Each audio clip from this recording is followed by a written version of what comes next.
A single taste turned a hungry girl into a rising star, and then slowly started taking everything away from her. My name is Jessica Moore, and welcome to Jessica Recaps.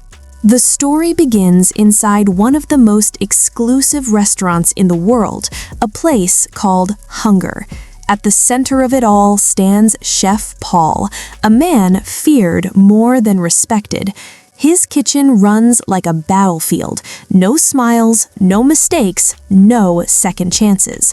For Paul, cooking isn't about taste, it's about control. He wants his customers so desperate, so hungry that they'll devour anything he puts in front of them, even if it's nothing special. And that twisted philosophy is exactly why the restaurant is called Hunger. But far away from this world of luxury, in a crowded, struggling neighborhood, lives a girl named Oi. She works at her family's small noodle shop. And one day, more comes knocking. A mysterious man visits the shop, tastes her noodles, and immediately sees something special. He hands her a card, Hunger. Oi has no idea what that even means. But later that night, she looks it up and everything changes. She sees Chef Paul cooking for celebrities, politicians, billionaires. People worship him. And for the first time, Oi starts to dream bigger.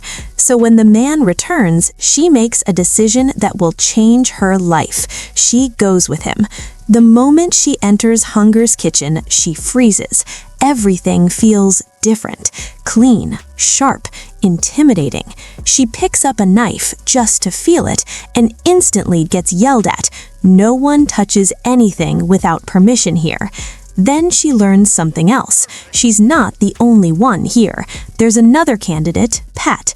Confident, arrogant, trained in elite culinary schools, and he already thinks Oi doesn't belong. Then comes the test. Simple. Fried rice. Pat laughs. Too easy. He rushes in, using fresh rice, showing off every technique he knows. But Oi hesitates. Then she does something different.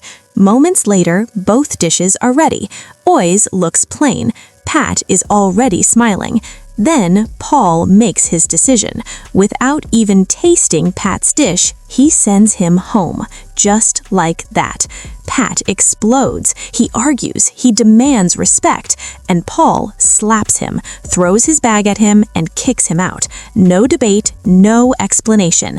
Then Paul turns to Oi. Why do you want to work here?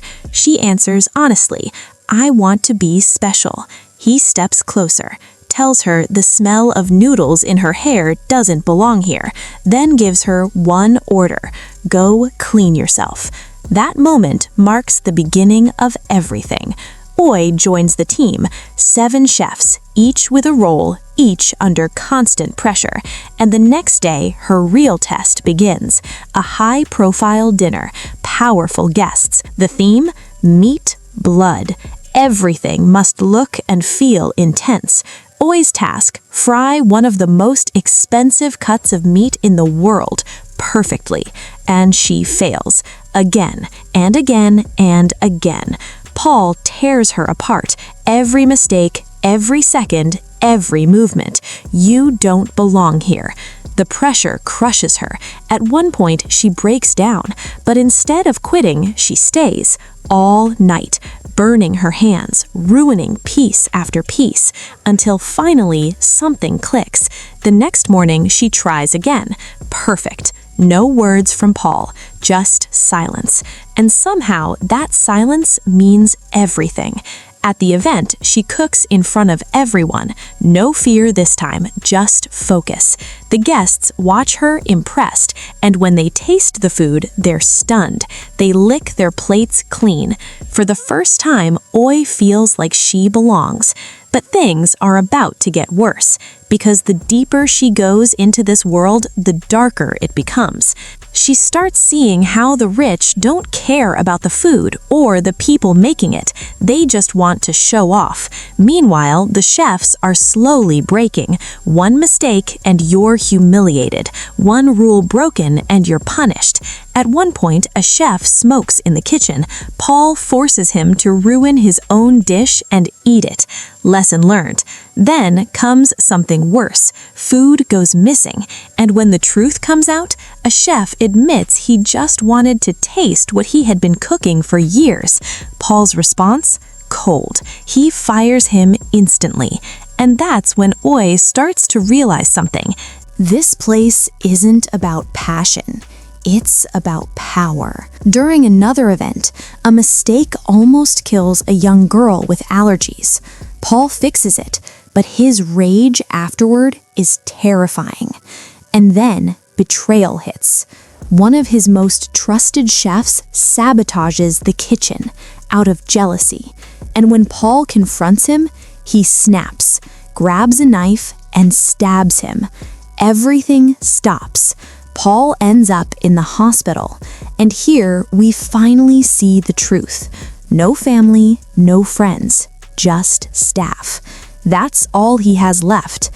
Oi visits him, brings him noodles from her home. He eats them, but refuses to admit they're good. Then he tells her his story. As a child, he once stole caviar from a rich family. He thought it would taste amazing, but when he finally tried it was disgusting. That moment changed him. He realized something.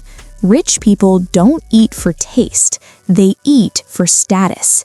And from that day on, he decided to control that hunger, not satisfy it, control it.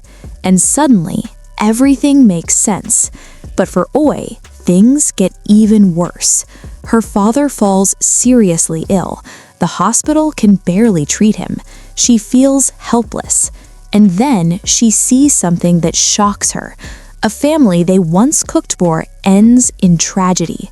They spent everything on a luxury meal while drowning in debt, and it destroys them. That's when Oi finally understands. This world isn't just broken, it's dangerous. So when Paul crosses the line again, hunting an illegal bird just to impress clients, she's done. She quits, walks away. But her story doesn't end there, because now a new opportunity appears. A wealthy businessman, Toss, offers her everything. A new restaurant, her own kitchen, her own name, Flame.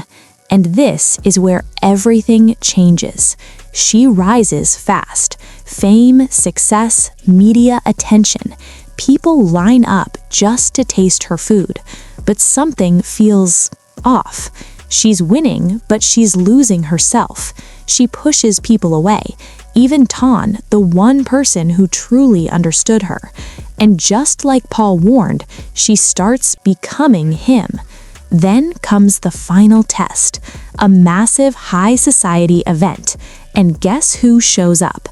Chef Paul, recovered, ready. What happens next shocks everyone. Paul puts on a spectacle. Fire, meat, drama. The crowd is hypnotized. They forget Oi even exists. But she doesn't stop. Instead, she goes back to her roots. Simple noodles, her grandmother's recipe, her father's love. She cooks not to impress, but to feel. And when people taste it, something changes. They don't just eat, they feel. For a moment, she wins. But Paul has one last lesson.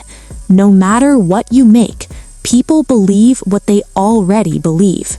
And just like that, the illusion shatters. Then, suddenly, police arrive.